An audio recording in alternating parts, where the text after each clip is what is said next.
चावल खरीदते हैं, अगर हम हल्दीराम का कोई प्रोडक्ट खरीदते हैं, अगर हम हिमालय का कोई प्रोडक्ट खरीदते हैं, तो हर एक व्यक्ति ने हलाल सर्टिफिकेट लेकर, हलाल का सिंबल लगाकर वही प्रोडक्ट हमें बेच रहा है।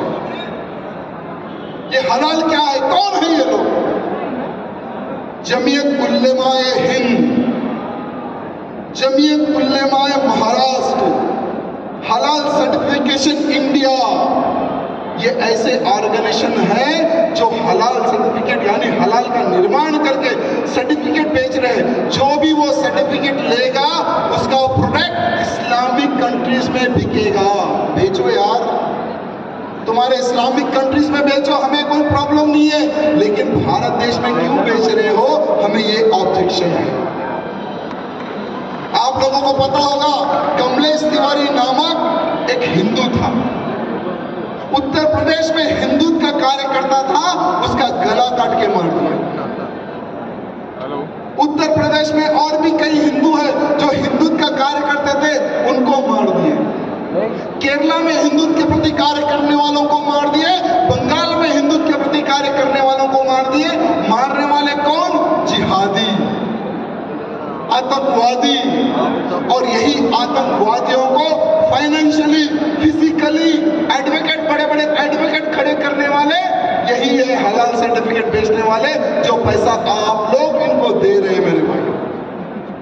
इसलिए भविष्य में एक बात ध्यान रखो, अगर आप तीली खरीदो, कोई भी प्रोडक्ट खरीदो, थोड़ा उसको पलटा कर देख लेना, उस पर एक सिंबल दिखेगा आपको छोटा सा, हलाल सर्टिफिकेट। इजीली आपको पता चल जाएगा। जिस चीज पर अगर वो सर्टिफिकेट रहे, उस चीज का बहिष्कार करो और दुकानदार को कह देना कि ये आतंकवादियों को पैसा जाने वाला है प्रोडक्ट, हम खरीदेंगे नहीं। हलाल का बहिष्कार करेंगे, भारत देश से हलाल को उखाड़ फेंकेंगे। इसीलिए हमें चाहिए हिंदू राष्ट्र, ऐसे लोगों को रोकने के लिए मेरे भाइयों। बहुत सारा षड्यंत्र चल रहा है। आज हमारे पूरे तेलंगाना ही नहीं, पूरे भारत में सबसे ज्यादा टैक्स बनने वाला कौन है?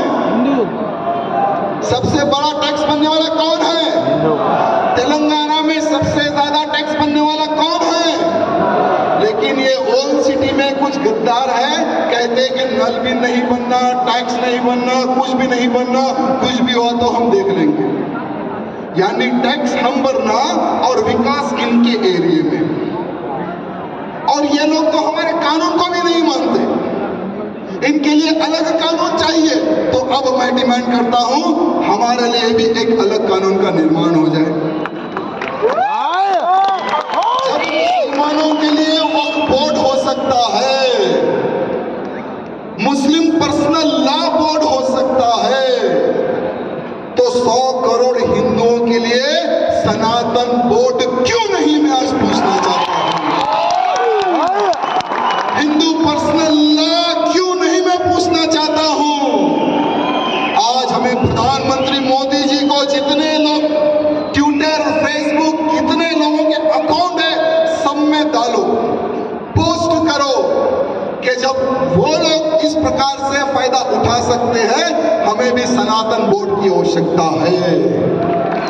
आज हमारे बड़े बड़े मंदिर हैं, तिरुपति बालाजी मंदिर हो, वैष्णो देवी हो, जितने भी प्राचीन मंदिर हैं, करोड़ों अरबों रुपए, करोड़ों अरबों रुपयों का सोना वेस्ट पड़ा हुआ है, कोई काम का नहीं है। हमें एक ऐसे लॉ की आवश्यकता है, जितना भी मंदिर में हिंदुओं का पैसा जमा होगा, वो हिंदुत्व के कार्य के लिए खर्च हो पैसा, गुरुकुलों के निर्माण में खर्च हो वो पैसा। जो भी कार्यकर्ता गौ रक्षा के लिए लड़ता है, तो ये सेकुलर हमारे भाई बंधु पुलिस अगर वो कार्यकर्ता को जेल में डालते हैं, उस कार्यकर्ता की सुरक्षा के लिए चाहिए हमें वो पैसा। अरे आज हमारे लिए एक कानून और उनके लिए एक कानून, ये तो नहीं चलेगा। चलेगा क्या? मैं आपको बताना चाहूंगा कि कुछ ही दिन पहले ये बड़ा बुलडॉग छोटा बुलडॉग है होल सिटी में। बड़ा बुलडॉग कहता है कि हमारा मुगलों से कोई संबंध नहीं है, और छोटा बुलडॉग कहता है कि औरंगजेब हमारे बाप के बाप के बाप के बाप के बाप के सगे हैं। और हमने 800 साल राज किया भारत पर। हमने चार मीनार बनाया, हमने कुतुब मीनार बनाया, हमने ताजमहल बनाया, हमने फलाना बनाया, हमने डिंका बनाया। अबे सही तुम पैजामा नहीं बना सकते। आज जितना भी निर्माण हुआ है जो प्राचीन चीज है वो हम हिंदुओं की है बेबी, तुम्हारे बाप की नहीं है। एक ऐसे ही लोग हैं जो उत्तर प्रदेश में रहकर, योगी जी के राज में रहकर मुस्लिम राष्ट्र की बात कर रहे हैं। बाबा के बारे में शायद वो भुट्टे ने देखा नहीं, और वो भुट्टा कहता है कि अगर हिंदू राष्ट्र की डिमांड करेगा तो मुसलमान भी मुसलमान राष्ट्र की बात करेगा। तो मैं योगी जी से निवेदन करना चाहता हूं, योगी जी आप भी हिंदू राष्ट्र की स्थापना के लिए संकल्प लिए सो संत हैं, आपका भी आशीर्वाद है हमारे ऊपर। तो जरा ये भुट्टे का हालचाल पूछ ले, जरा इनके घर भी बुलडोजर भेज दे, या नहीं तो 2 गज की जमीन के अंदर दफना दे। क्योंकि हिंदू राष्ट्र हर हिंदू का सपना है और हमारा संकल्प है, और जो भी हिंदू राष्ट्र के बीच में आएगा हम खामोश नहीं बैठेंगे, हम शांत नहीं रहेंगे मेरे भाइयों। बागेश्वर धाम के महंत धीरेन्द्र शास्त्री जी एक संत है, उनको कोई जरूरत नहीं है मेरे भाइयों। ऐसे हमारे भारत में बहुत बड़े बड़े संत हैं, उनको इतने बड़े बड़े आश्रम हैं और इतना पैसा आता है, वो बैठकर आराम से हिंदुत्व की सेवा कर सकते, लेकिन उन्होंने सोचा नहीं, मेरा भारत देश को ये लोग जिहादी खोखला कर रहे हैं, ये धर्मांतरण करने वाले खोखला कर रहे हैं मेरे भारत देश को। अब हमें आवाज उठाना है, बोलकर सारे साधु संत आज खड़े हो गए मेरे भाई, अखंड हिंदू राष्ट्र की स्थापना के लिए संकल्प ले रहे हैं। और जहां जहां महाराज जी धीरेन्द्र शास्त्री जी महाराज हिंदू राष्ट्र की बात कर रहे हैं, वहां पर उनके ऊपर FIR हो रहा है।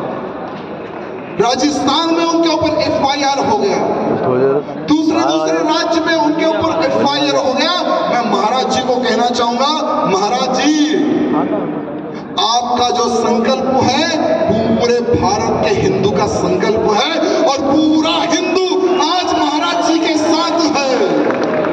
जो भी हिंदू राष्ट्र की बात करेगा, हिंदुत्व की बात करेगा, हिंदू उसके साथ खड़ा रहे, ये मैं आप सबसे निवेदन करना चाहता हूं मेरे भाइयों। पॉलिटिक्स अलग है और हिंदुत्व का कार्य अलग है। अगर आप पॉलिटिक्स में आओगे तो गुलाम बन जाओगे, आप लोग पॉलिटिक्स में मत आओ, लेकिन ऐसे नेताओं को खड़ा करो जो हिंदुत्व की आवाज उठाए, जो हिंदुत्व के प्रति आवाज उठाए, हिंदुत्व के लिए लड़े।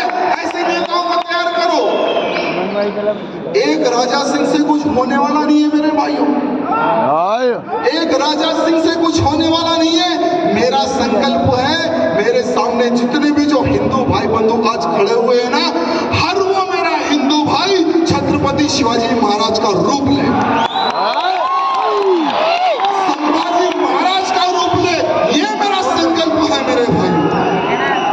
चेतन भैया बता रहे थे ना कि हमने हमारा जीवन अर्पित कर दिया। मेरे भाइयों, मेरे पास ज्यादा समय नहीं है, पिछले बार भी मैंने कहा था और आज भी मैं कह रहा हूं, क्योंकि मेरा एक दुश्मन नहीं है, बाहर का भी दुश्मन है, घर का भी दुश्मन है। घर का जो दुश्मन है ना वो सेकुलरिज्म है।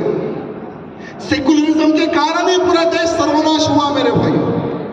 इसलिए मेरे पास ज्यादा समय नहीं है, इसलिए आपसे हाथ जोड़कर निवेदन है, चाहे हम रहे या ना रहे, ये रामनवमी रहनी चाहिए। हिंदू राष्ट्र का संकल्प रहना चाहिए। आने वाला समय ठीक नहीं है मेरे भाइयों, आने वाला समय केवल युद्ध और युद्ध और युद्ध